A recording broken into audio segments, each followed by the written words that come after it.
Samantala, handang kasuhan ng Armed Forces of the Philippines at ng iba pang katuwang na ahensya ng pamahalaan ang mga patuloy na magpapakalat ng fake news tungkol sa militar. May report si Patrick De Jesus.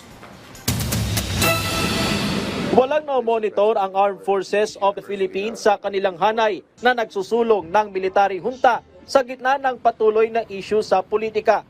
Kasunod din ito ng pahayag ni Senador Ping Lacson na may ilang retiradong sundalo na lumapit sa kanya para sumama sa junta, bagay na kanyang hindi sinang-ayunan. Muling iginiit ng AFP ang kanilang pagiging tapat sa konstitusyon, kaya't hindi sila nakikibahagi sa itinutulak ng ilan na military-backed reset na pamahalaan. Wala pong puwang sa Republika ang extra-constitutional shortcuts whatsoever.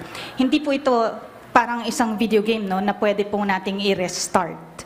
So, I would go back to that premise na wala pong restart plot within the Armed Forces of the Philippines.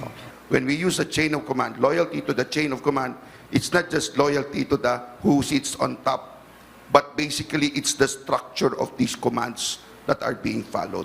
Nakahanda naman ang sandatahang lakas na makipagtulungan sa iba pang ahensya ng pamahalaan gaya ng Philippine National Police kaugnay ng pagsasampa ng reklamo laban sa mga patuloy na nagpapakalat ng fake news sa militar para mag-udyok ng gulo gaya ng umano'y personal allowance increase ng AFP chief at 15 billion pesos na Ghost Project sa AFP. Ang trabaho po ng AFP ay magtanggol ng bayan, not to fact-check recycled videos. Pero kung may mali, kailangan po namin itong ituwid. Allowance increase for only one person? Hindi po. Every AFP personnel ang tinutukoy sa 2024 video. And as for the 15 billion ghost projects, malinaw po, DPWH ang may hawak ng TICAS funds. Wala pong multo sa AFP. Samantala, patuloy ang tungkulin ng AFP sa pagbabantay sa West Philippine Sea. Sa pinakahuling monitoring ng Philippine Navy, 30 barko ng People's Liberation Army Navy ng China at China Coast Guard ang namataan sa Bajo de Masinloc, Escoda Shoal, Ayungin Shoal at bisinidad ng Pag-asa Island. Inaasahan naman ang pagbaba ng bilang dahil sa posibleng maging epekto ng bagyo hanggang sa West Philippine Sea.